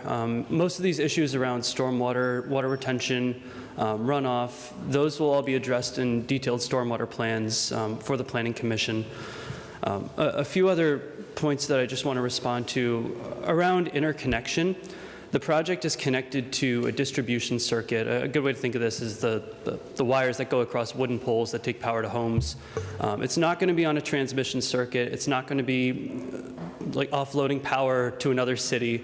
It's connecting to the substation on Theodore Road right next to the elementary school. And all of the homes on that circuit will be receiving the power. Additionally, one gentleman mentioned the DCNR review. We have conducted that for this project because there will be some tree clearing.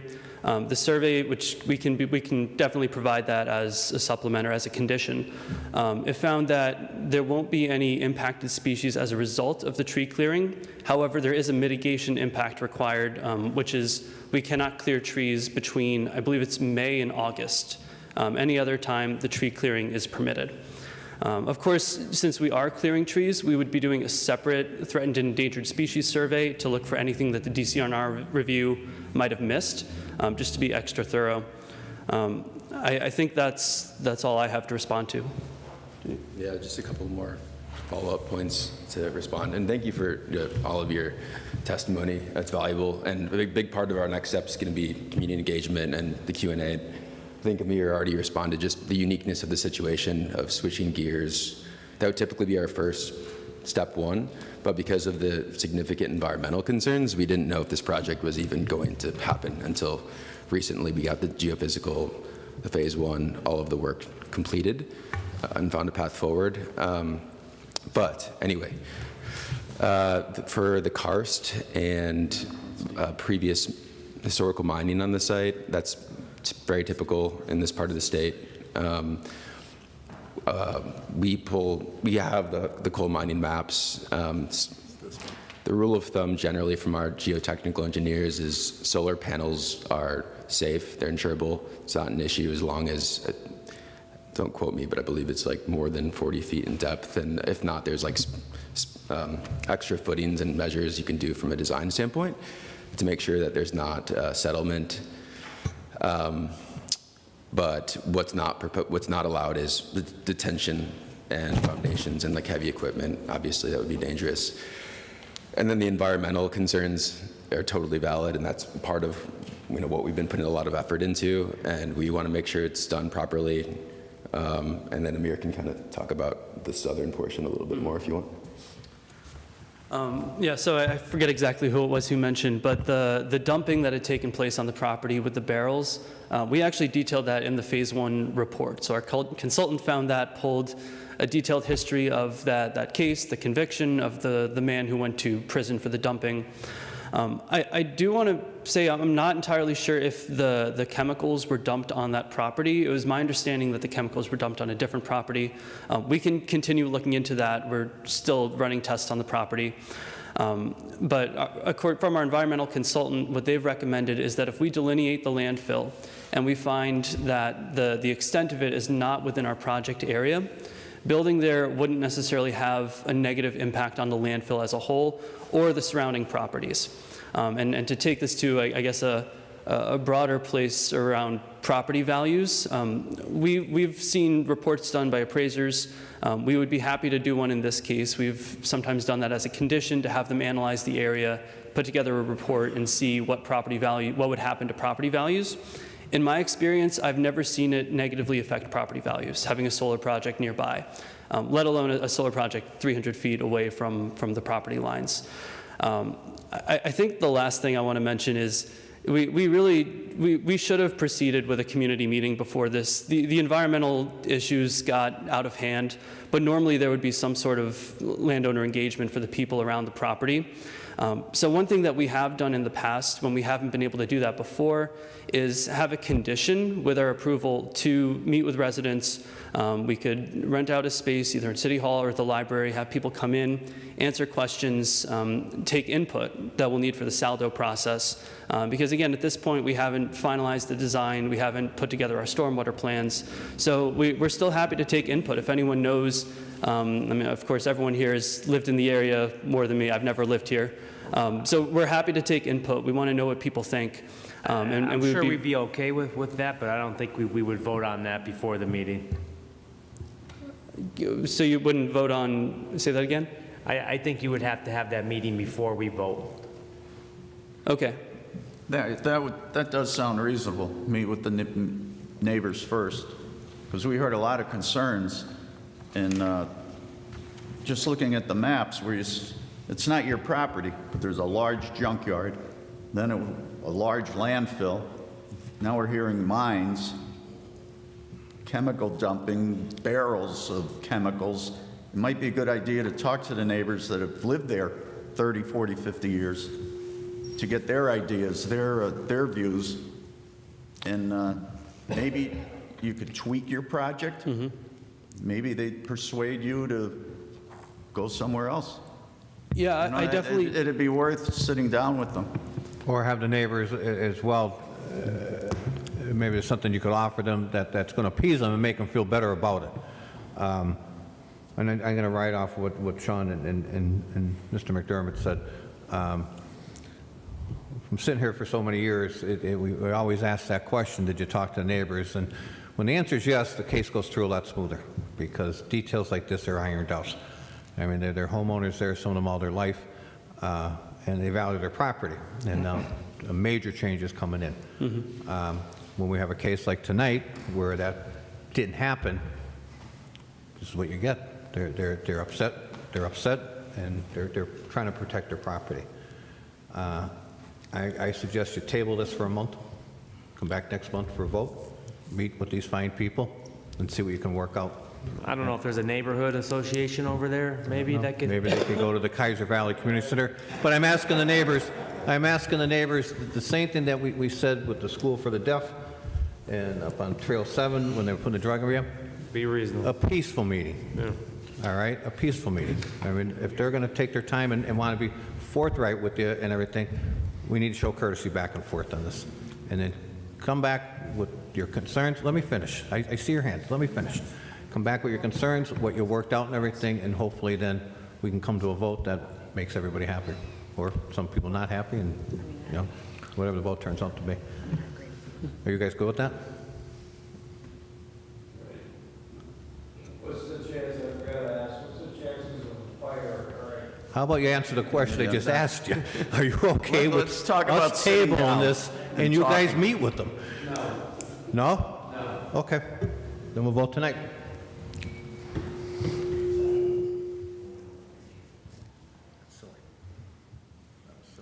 Mr. King, do you have any information on the contamination of the site?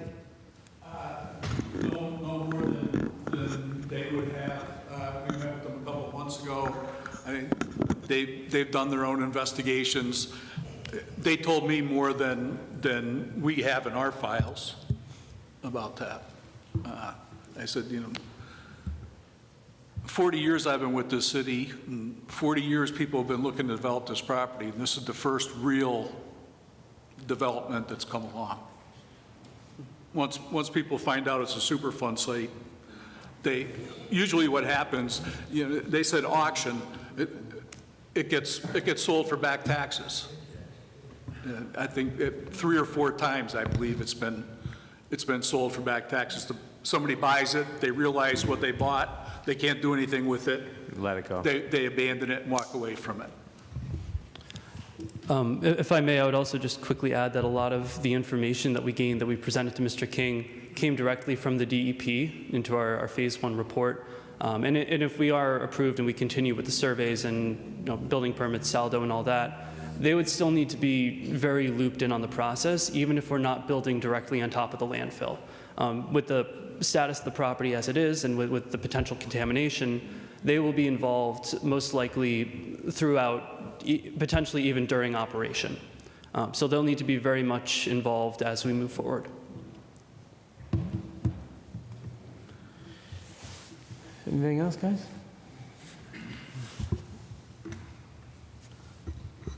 I'll make a motion. Second. Board Member Gattens? Yes. Board Member Walsh? I was for tabling this project. The neighbors don't want to table it and try to work out a solution. I'm going to vote yes. Board Member Morris? No. Board Member DeAntona? No. Chairman McDermott? I was leaning towards tabling it also, but I'm voting yes. My vote at 3-2. Been approved. Not gonna fucking happen. What's that? You're done. Yep. Yep. Enjoy your share right here. Thank you.